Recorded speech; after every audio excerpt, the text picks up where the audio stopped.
Hello, this is part B of the chapter 6 lesson. In this part we're going to talk about confidence interval estimates used to compare different populations. And so what we're doing here is we have two different populations and we want to compare parameters from each population. Maybe we've got a mean in the one population that we want to compare to the mean in another population. Or in part C, we're going to talk about we want to compare a proportion in one population to a proportion in another population. But this is the idea. We have two populations, and we're trying to compare parameters from each population. So to illustrate this, let's make this observation. Men typically have a higher systolic blood pressure than women on average. So a question we might ask is, well, just how much higher? Is it just a half a point higher, or is it 5 points higher, or 10 points higher, or just how much higher is it? So to start to answer this question, first we need to define our parameters. And so our parameters are mu1, which is equal to the mean blood pressure of all men in the United States, and then mu2, which is the mean blood pressure of all women in the United States.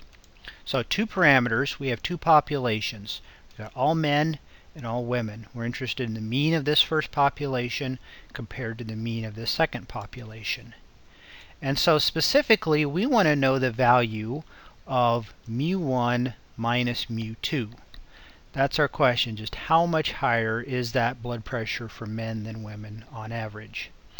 So in order to know the value of this number exactly, we'd have to go out and test the blood pressure of all men and all women, calculate the mean of the men, the mean of the women, and then subtract the two, and we'd have the exact value. Well, that's impossible to do. We can't go out and measure the blood pressure of all men and all women.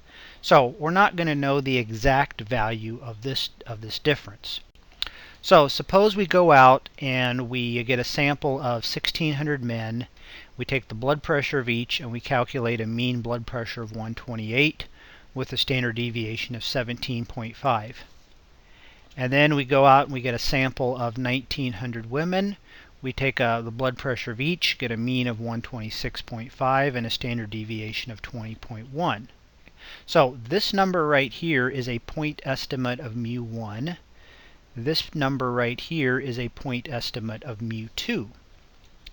So then we could calculate a point estimate of this difference, mu1 minus mu2, by taking the difference of our two sample means, 128 minus 126, and we get 1.7. So that is a point estimate of mu1 minus mu2. So that tells us that mu1 minus mu2 is approximately equal to 1.7.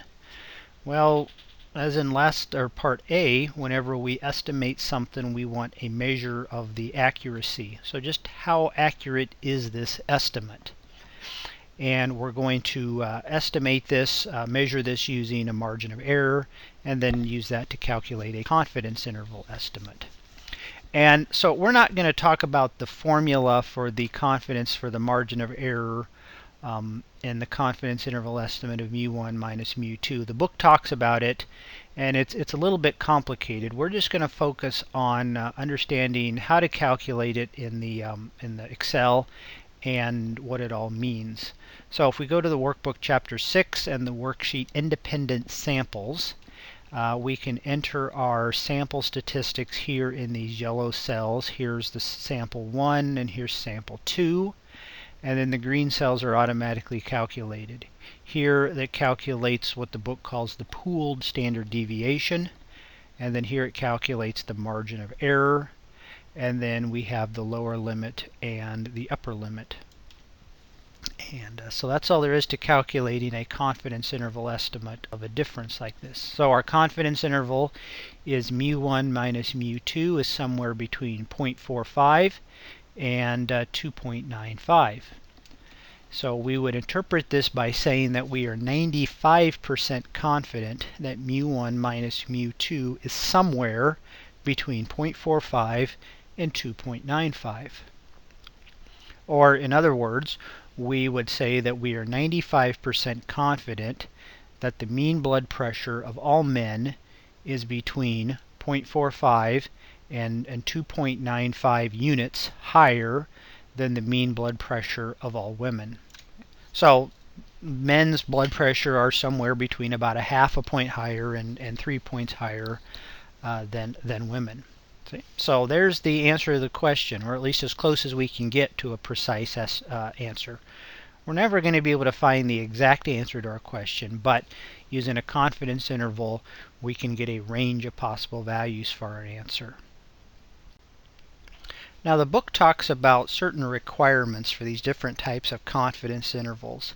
One of the important requirements for this type of sample is that our data come from two independent samples. What that means is that the values in one sample must not affect the values in the other sample. In this case, one sample came from men and the other sample came from women, and we'll assume that the blood pressure of the women has no effect on the blood pressure of the men. Okay. But in our next example, we're going to see a scenario where this requirement is not met, and so we're not going to be able to use this type of confidence interval that we just talked about. So this is example 6.7 from the textbook. Suppose we create a diet and exercise program designed to lower systolic blood pressure. One question we might ask is just how much does the program reduce blood pressure on average? Does it reduce it by just 1 point, or is it 5 points, or 10 points, or just how much does it reduce the blood pressure? So the parameter that we're trying to estimate here, we're going to call mu sub d. Mu because it's a population mean, and d because it's a difference. And so this parameter would be defined as the total change in blood pressure of all people on this diet in the United States, and divide it by the total number of people in the United States.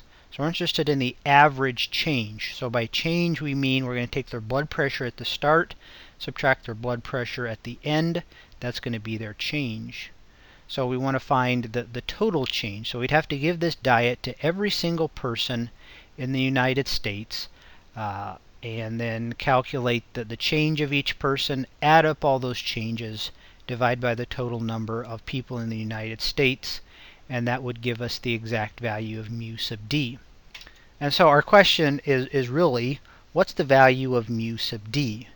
Well, this is impossible to know because it would require us to give this diet to every single person in the United States, and that's just not possible. So we're not going to know the exact value of mu sub d. So instead we're going to go out and give this diet to a sample of people and calculate the change of each person in this sample and use that to estimate the value of mu sub d. Okay. So suppose we put 15 volunteers on the diet and program and record their blood pressure at the beginning of the program and at the end. And so if we go to the workbook chapter 6 and go to the worksheet titled Matched Samples, we see this data given here. Okay, now this data comes from the book, and so from the first person, their blood pressure at the beginning was 168, their blood pressure at the end was 141, and so their difference was negative 27, or their change was a drop of 27 points. Second person had a blood pressure at the beginning of 111, blood pressure at the end was 119, so their difference or their change was positive 8. That means they actually increased. This next person dropped 17, fourth person had no change, the fifth person dropped 30, and the last person had an increase of 8. And so here we have a sample of changes or differences from 6 people. Let's make an observation about the data in this example. Each person gives us 2 numbers, a beginning blood pressure and an ending blood pressure. And so we say that these data come in pairs or are matched. Each beginning blood pressure has a matching ending blood pressure. And so that means that our samples are not independent. A person's beginning blood pressure has an effect on their ending blood pressure. So what that means is that the requirements for our previous type of confidence interval are not met. So we're going to have to do something different. And something different that we're going to do is described in more detail in the book. But to understand how to do this calculations, we're going to use the workbook chapter 6 and the worksheet matched samples where we had our data. We're just looking at a different part of the worksheet. And so here we calculate, or we enter our confidence level. The workbook automatically calculates n, our sample size. This is our number of pairs of data. And then it calculates the mean of the differences. So it takes the numbers in that last column and calculates their sample mean. So we had a mean difference of negative 5.267. So people in this sample, on average, lost about 5 points on their blood pressure. The standard deviation of those differences calculates standard deviation of 12.8. And then it calculates a margin of error and a lower limit and an upper limit on our value of mu sub d. So again, the mean of our differences was negative 5.267. That number is a point estimate of mu sub d. It's a one number estimate of mu sub d. It's a sample mean of those differences. So that tells us that mu sub d is somewhere around negative 0.5267. And so that gives us an estimate of mu sub d. But again, we want to ask the question, just how accurate is this estimate?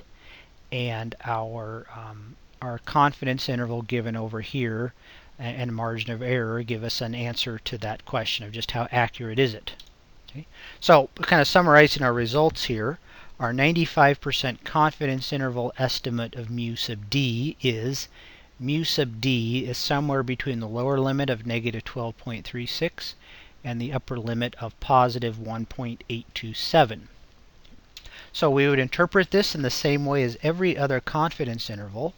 We would say that we are 95% confident that mu sub d is somewhere between these two numbers. Okay. So a negative number means that the diet lowers blood pressure. A positive value means that the diet raises blood pressure. And so we would say that the diet could lower the blood pressure by as much as 12.36, or it could raise it by as much as 1.827. Or mu sub d could also be 0. 0 is somewhere in between this negative number and this positive number, so mu sub d could be equal to 0, or it could be very, very close to 0, meaning that the diet just doesn't have any effect on blood pressure. And so based off of this, we might ask the question is, does the program work? The program was designed to lower blood pressure. Does it really lower blood pressure? Well, based off of this, we're not really sure. The mean of the difference could be negative, means that the program works. The difference could be positive, means that the program doesn't work or has an opposite effect of what we intended. Or mu sub d could be 0, meaning that the program could have no effect. And so we're just not quite sure. So we would say that there is not a statistically significant difference in blood pressures from beginning to end. The differences could be very negative, the differences could be positive, they could be somewhere around 0. There's just not a statistically significant difference. So in this case, our data is a little bit inconclusive as to whether the diet is effective or not.